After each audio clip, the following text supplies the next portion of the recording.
Today we are doing something a little bit different. We are working in the kitchen and away from the computer desk because I have had just the most stressful week and it is time to take a break and just relax, to do something for fun instead of function. And that is what today's video is going to be all about, to try and do a little bit of coloring. And while we're doing this today, I wanted to experiment a little bit with some markers and some crayons and colored pencils and some inks, you know, just a mixed bag of different tools and see what works, what doesn't. And it's okay. It's okay if something doesn't work out because this is experimental. It's relaxation. It's just meant as an opportunity to de-stress and reset and just enjoy the process. I do have a Disney Princess coloring book. We also have a Harry Potter coloring book.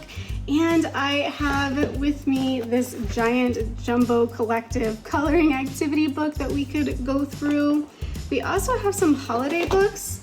I have two of these holiday jumble pack coloring books that have never been colored in. Think about that. I know it's not the right season for it. Maybe that's something we'll come back to. I don't know. We'll find out. And last but not least, I do have a pirate-themed coloring book as well, which I think would be really fun because pirates are just really cool. They have such outlandish personalities and we could do a lot with this. I had mentioned I would like to try crayons, and I do have my 64 pack of crayons from Crayola. So we can do this the old school way, the way I would have done it as a kid. I have this beautiful marker display here full of alcohol markers, so that's always an option as well. What page can I kind of like this one. Ooh, and then there's this, the treasure and a cave and these guys. I'm gonna start first with this lighter color because we'll be able to rim light. But this also means they're gonna be backlit, and their forward-facing section should be more shady. I don't know if that's a word, but I said it. I'm already coloring out. You see this? I'm already coloring outside the lines. So we're just gonna roll with that. The interior cave wall, it's not as easy as it looks. So let's extend that a little bit here. Bring this up a little bit more here. Maybe even just a little bit, a light touch. I really don't remember the last time I colored with crayons and how well these blend. I'm not gonna pretend like I'm any kind of traditional art expert on blending with any medium. Let's be completely transparent there. When it comes to blending, I am woefully uneducated, but we can at least try. So we'll try to blend these together. I colored that first color pretty lightly. I didn't like press hard or anything. So I think I should be able to like sort of go back over it here with this other brown crayon and darken it up a little bit. Try to like blend it out. Just gonna arc that like that. When was the last time you colored with crayons? Be honest. Tell me in the comments below. And bonus question, would you be willing to try it again? Hopefully we're having the effect I was going for here. May need to take a step back and look and see. I am using a third brown crayon now. This one a little bit darker than the first two. So we're creating a gradient from a light to dark, and also from like a warm brown to a cooler tone, darker brown as well. So we start with this very warm, almost orange brown, almost orange brown crown, and we have gradiated, not sure if that's a word either, but we have created a gradient across these colors. So for the gold here in the foreground, I think these are the colors I'm going to use, especially the white. Hopefully it shows up on the coloring book page to create this sort of glowing sheen here. I really liked this part, and I think that if we can highlight that with a white, that will help the treasure to show up a little bit stronger with these. I might even add a little bit of this color. This one's called Macaroni and Cheese. Great color, great name for a color, macaroni and cheese. So the moment of truth, does the white show up on the book? I don't know if you're seeing it on camera. I am seeing it in person. It's just ever so slightly there. Oh, this is probably the least exciting part, watching me color with white, the white crayon. There we go, yeah. And I think once we fill in this background color as well, we're gonna start to really see it. These, I think, these gems need to be different colors, but for the gold, I feel like for the gold, we can kind of create this kind of high contrast, almost like the light coming in from the exterior of the cavern is glinting. So let's go ahead and do that. Let's create this little pile of glint and maybe use less of it as I move away from, like get more towards the back here, maybe not put the color in there so much. At least up here, we can see that color, a very saturated color. Maybe dot it along some of these. And I almost wonder, now that I think about it, the further we get away from this, the darker it should be. Use the darker tone down here. Let's start the bottom edge. I'm gonna sort of do the same thing that I did up here for the top with the gradient on the cavern. We're gonna kind of like mirror that down here with the gold, especially making it darker behind this treasure chest because, oh, that's part of the chest, because this is going to cast a shadow. So I actually don't wanna push too hard on this. I don't wanna fill all of the pores of the paper with this color because I might wanna come back and do a darker color here. So I definitely don't want to totally saturate the paper with this crayon because I may not be able to apply more color later. So I'm going a little bit lighter, pushing a little bit less hard as I move up into sort of the whole pile so that I'm creating some gaps and having some color take stronger in one section than it does in another. So that's looking pretty good. I do want to quote unquote blend it out here into the other gold. I don't even know if it's gonna make that big of a difference, to be honest. Like, will this really help change the outcome, or will this still look like a child's coloring book page when I'm done with it? Will I have achieved negligible results? We need to create a stronger shadow back here. So let's pull that gold back out. Coloring outside the lines. Oh no, there's no way I can't undo that. What you just saw there was the traditional smudging technique using the flat of your finger because we're professionals. See, this is the point where I feel like the paper is a little too saturated now to pick up new color. I could be wrong, but I'm getting that impression. So let's color our wooden box here, treasure chest, and let's do it in a fairly dark brown so that we can really help it pop off of the gold pile that it is sitting on. I'm gonna try to be a little bit more mindful now of the edges because I don't want to color over this huge gemstone that's just free floating in the air. So I don't know like how to interpret really the story behind this picture. Are they really seeing this? Or are these lines here indicative that this is all of their imagination? When there's no fill bucket tool, it's like having to realize all over again that stroke matters, right? Like the direction you stroke matters because you're gonna see those stroke marks, those lines are going to be kind of visible. If you're trying to be more intentional with your crayon handiwork, you may want to be a little mindful.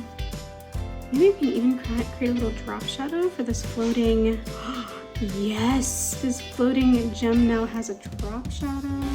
Speaking of gems, let's color ourselves some gems. Let's do some like high vibrancy colors. Let's do, oh, this one broke.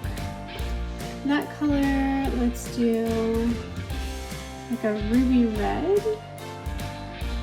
That's not exactly ruby red. It's a magenta.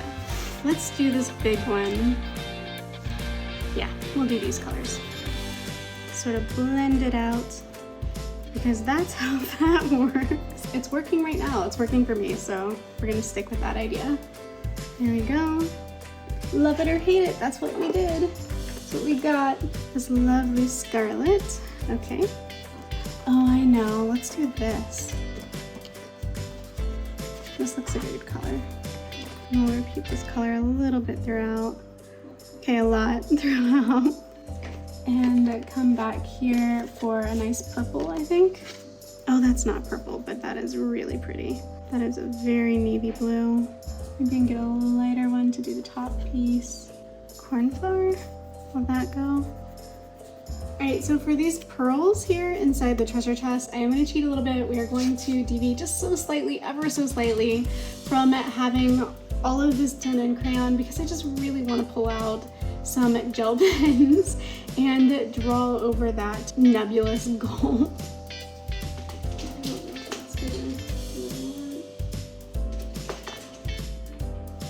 Ever so slight difference, but every little bit counts. I think that's helping out already.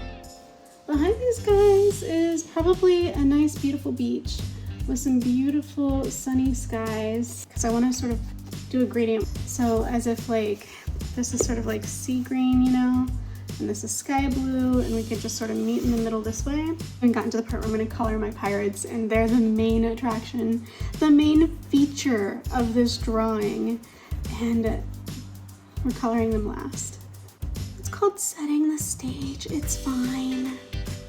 Just trying to make sure they have a nice, fully flushed out environment to exist in, so they're not just in the void.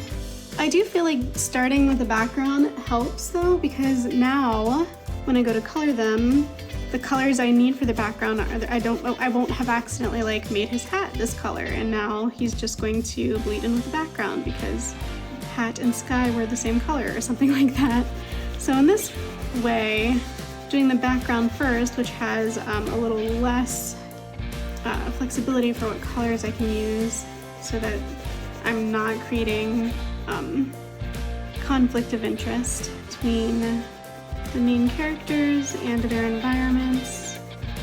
Now I know not to make his hat sky blue. If you've been to any of my comic streams, I do this with colored pencil a lot, where I will go a little bit harder, add a little bit more pressure to the outline of my characters when I'm coloring in the background.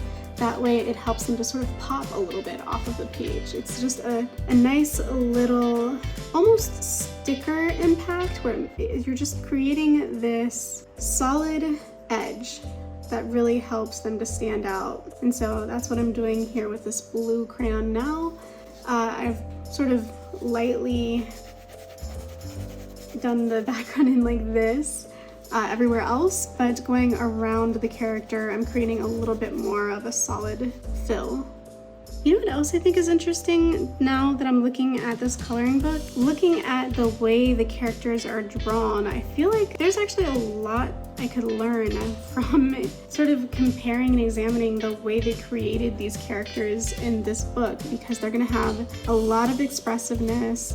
They have simple shapes and a lot of exaggeration in a way that can be really good for showing an emotion or any kind of storytelling elements that we could put into our content like this. So when I'm drawing my own stuff, maybe just paying a little bit more attention to the way that they are drawn could actually inform some of my art as well. Not just the coloring, but the drawing itself and the characterization, you know? And then of course I'm gonna overlap these a little bit, just like I did with the other gradients. Sort of want these two to overlap and sort of blend one into the other. And there we go, I think that's looking pretty good. What do you guys think? So far, so good? Okay, so now we get to really pick out some colors for our guys here, for our pirate pals. And red to me seems like a very piratey color. And also we can use a lot of these purples. So let's pull some reds. Let's pull some purples. Let's try a box of 64. We're gonna use these two of the 64 as my skin tones. And we'll do, let's go ahead and do it like this. Shall we? Or switch it? Maybe we'll switch it. So this guy, let's color in his ear. Be mindful not to hit those brows or his very established beard. We've got the hands down here as well, and what looks to be an exposed belly button, so I think we're gonna have to make that flesh toned as well. So there we go with that fella. And let's do this guy.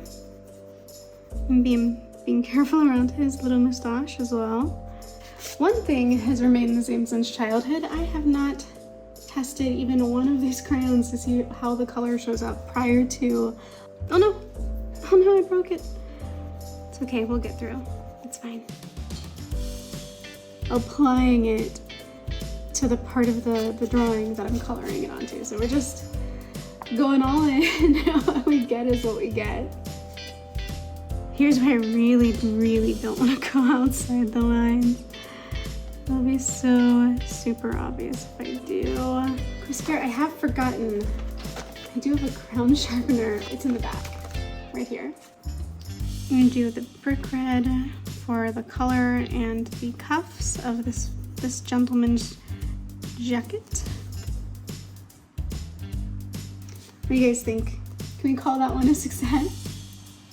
Actually, I do kind of want to bring his hair color down. Let's make his pants this color. I'm still recording, yay, good. And for this guy, kind of want to give him a nice purple bandana. The other pirate got red, this guy's gonna get purple. I haven't talked too much about anything except what I'm actually doing, just the coloring part of this. I am so exhausted for two reasons, really.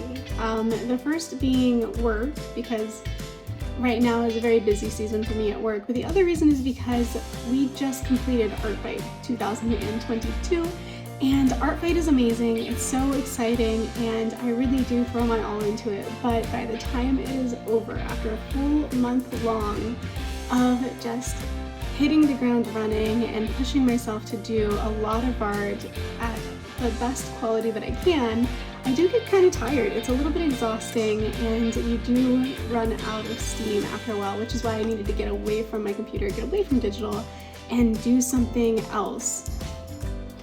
For this guy, I kind of want to do a dark orange and a light orange for his jacket. So then maybe we'll use, so it's similar, it's a similar color. It's not exactly the same color. It looks a little modern for a pirate, but it works. Either the hat should be black or it should be the same dark oranges down here. I kind of want to go, even though it's gonna, his hair intersects it a little bit here, I just feel like the hat should be black. So the hat will be black. There you go. I'm satisfied with that decision. I think it looks good. Well, there we go. Not bad for coloring this in with crayons the good old-fashioned way. I actually really love this page. I think it's so fun and goofy. I had fun coloring this, and I'm really pleased with how it turned out. It's now time to pick out another page and to try coloring with some alternative materials, including markers, and I don't have a lot of experience with markers, so this really is truly experimental for me. We did one generic pirates, we should do something that is a little bit more fan service. I picked up the Disney book, but now I'm running into the issue where I might like a page that I want to color, like this, in marker, no less. But if I do, I'm gonna lose this beautiful other picture on the other side. So, you know, there might be, sacrifices might have to be made. That's cool. Yeah, I think that works. Let's do that. So, we're sacrificing this on this side, but we can still put this paper in here to save the rest of the book. I did have these markers swatched at one point, and I swatched them and was really shocked by how dark some of the lighter looking caps came out. I think I'm gonna have to sacrifice another page just to swatch markers before we apply them here. Right? Like that's how that works? That's what we're gonna do. Okay, cool. Glad we had this talk. Maybe a chestnut brown. That's a little bit more like the chestnut. Let's try natural oak. That seemed a little bit more on brand, so we might go with that one. Let's start with this because it's the brightest one, and we'll do like the areas that are high up, and we'll probably have like a little bit of a highlight to them. Oh, maybe I should be using the fine tip like this. Trying to, oh, this stuff. I'm not used to markers. I did disclaim that right at the beginning because these are bleeding, because I colored probably too close to the edges, and now I'm learning about how much bleed these markers have. Let's try. The drag is coming from the fact that this coloring book has I'm like having to bend the book to flatten it. So if the marker is dragging, it might just be because the book isn't sitting flat. I don't know what I'm doing. I'm doing it anyway. This is what coloring with markers for the first time looks like. So don't judge me. Or do. That's fine. You can judge me.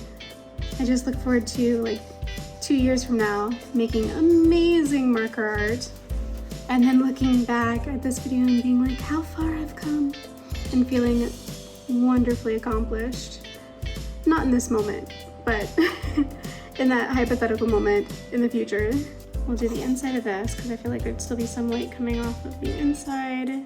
So let's try medium color. Gotta be careful with poor Ariel here. Don't want to bleed color onto her. I suppose that should probably have extended across to here. I feel like I have to confess, I was more excited to color the boat in this picture than probably anything else. I do love boats. Some of you may already know this, but I was in the Navy. I spent 3 years of my Navy career on a boat. So I have quite an appreciation for floating cities, and I do enjoy more recreational cruises, you know, like cruises, like carnival cruises, over say like a working deployment. But nonetheless, the ocean is wonderful. I love the open water. I love boats. I really love old boats, like with rigging and sailing and all of that. I love the old wooden boats. There's just something so fantastical about them that you just don't get with the big steel machines that we use nowadays. But you know, they each have their pros and cons. There's some charm to everything. This marker like drags weird across the paper. I'm actually struggling to color this in a straight line because it's got some drag to it, which I was not expecting. Let's see if I can get around Scuttle here without bleeding the dark brown marker on him either. There we go.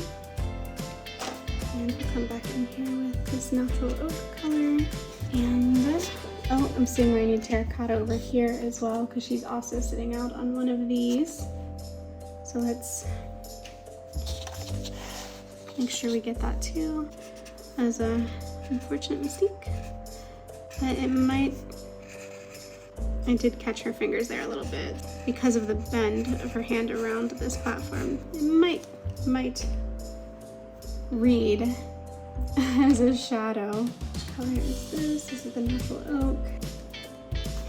And I did get a little on Scuttle's foot there too. Trying to be so careful. It's a learning curve. We will learn so much from doing this today, at least I will. I will learn so much from trying to color this with markers. And then, so this even though these are the same planes, right? This one's gonna have light from the interior of the boat, whereas this down here won't. So I'm gonna color that a little darker, and I'm actually thinking maybe one of those darker markers from before would be even more ideal, because this is really not getting any light at this angle. So we're gonna come in here just even darker than before. Already I'm really loving how solid the color is here. It really does have such a really smooth, I think is the word I'm looking for. It has a really smooth feel to it. It's not as textured as crayon or colored pencil, or like using pastels or maybe charcoals even. So all of those things are very textured, but this almost looks like digital because the color is so smooth and so saturated. And obviously that's the benefit of markers, but I'm still pretty blown away to see this happening. While I would not say that The Little Mermaid was my favorite Disney movie of all time, it was definitely up there in the top like 3. So I am actually really pleased to be coloring this page because I really did enjoy this movie. I watched it more times than I can count, as is probably true for a lot of us. And it is really fun to color, and it's one of those Disney films where you don't really even need to pull up a reference because you know what colors they are. You know that this tail is green, these shells are purple, that hair is the reddest of reds. So up here then, for this part of the boat, I'm thinking I want to use this color for the spindles. So let's start with that.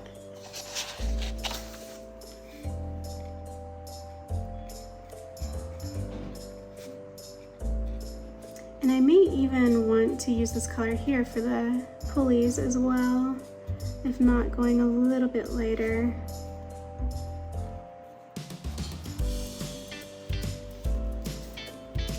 So I think for the underside of this, I definitely need this darker brown, and also hopefully I can use this to clean up some of the bleed from the last marker, unless this marker bleeds too, in which case I've just created a big old we don't care about coloring inside the lines mess. Actually, what color is this? Because it's hecka dark. Chestnut brown. Oh no. I used the darkest color for this. That's not what I meant to do. Well, it is what it is now. I meant to use natural oak is what I meant to use. Speaking of the reddest of red, here we have this deep red color. Let's try that out. Am I done with the boat? I'm done with the boat. Let's pull those boat colors back and try some red swatches. Look at this. This is deep red. And then we'll look at, whoa, that surprised me. I didn't expect that to be the one, but that's definitely the one. 10,000%. So let's go ahead and pop that in here. And try not to bleed the color. The first dot I drop on here is of course going to bleed on her ear. I'm so trying not to bleed these colors where we don't want them, especially on pale skin. And there's a little bleed on the shoulder. So we've got a little on the ear and a little on the shoulder at this point. And I think we can bring out that deepest red even just for just a little bit underneath, like where her bang has this little bit of shadow here. Maybe even a little, whoops, a little bit too. We need a nice purple for her top. And that's a very, very purple, so we're gonna go with that. And immediately smear it everywhere. Does that make sense? So that's pretty cool, I think. I think what I'll do is this one, this one for Eric, and then this one for Ariel. Let's try that. It's very pale. I know she's pale, but I also wanted to see it, so that might be better. Trying to channel my inner drawing with waffles and see if I can maybe telepathically connect to some of her marker expertise or something. I don't know. Actually, let's try bringing back down that pastel peach color, which I think was the first one. Yeah. Maybe we can fill this in with some of this. Oh, I'm not loving that. That's not coming out the way I thought it would. Oh, let's let it dry and see what happens. This is a discovery phase, right? Like today's a day for me to learn how to use my new materials, to discover what does and doesn't. Discover what does and doesn't work.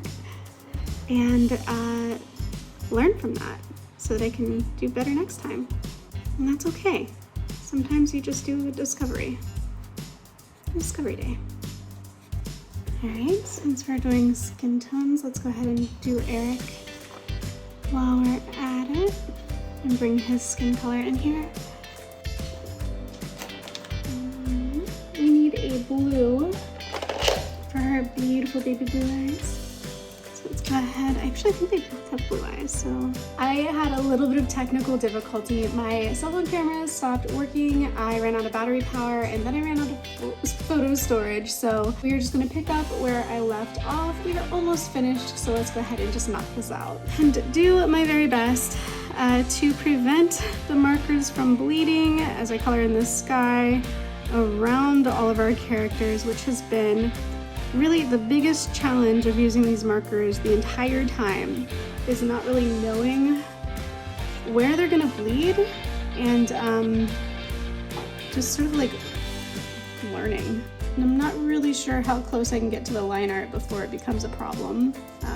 Sometimes it works, sometimes it doesn't, but hopefully if I do make any more mistakes like I did on Ariel earlier, which I think thankfully that is where the camera cut out, so in some ways it may have been a blessing in disguise. Had some serious bleed from Ariel's hair onto her skin, and that might be why, no, that is why, you're gonna see these white outlines going around her. It's not a matter of me trying to create a highlight on the outer rim of her skin, but just more a case of there was a lot of red bleeding onto her skin, and with her skin being so light and the red being so highly saturated, it was just way too obvious and it had to be cleaned up. There was no way you could just sort of ignore and leave that there. So I went through with a white gel pen and outlined the parts of her, basically just covered up anywhere the red was bleeding on her skin. And I'm kind of having that same problem here with the eyes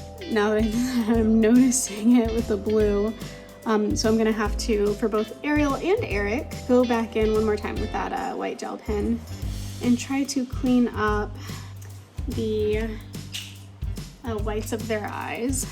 So many tiny details getting in between this rope ladder with the sky blue. Oh, that was really close to the rope. I hope that's not gonna bleed on the rope.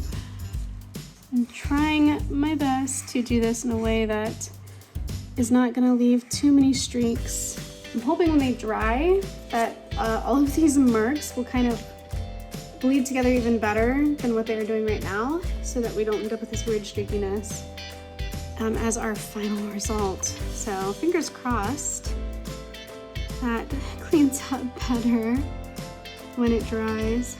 And the real kicker is going to be when I flip this page over and we see what the underside looks like.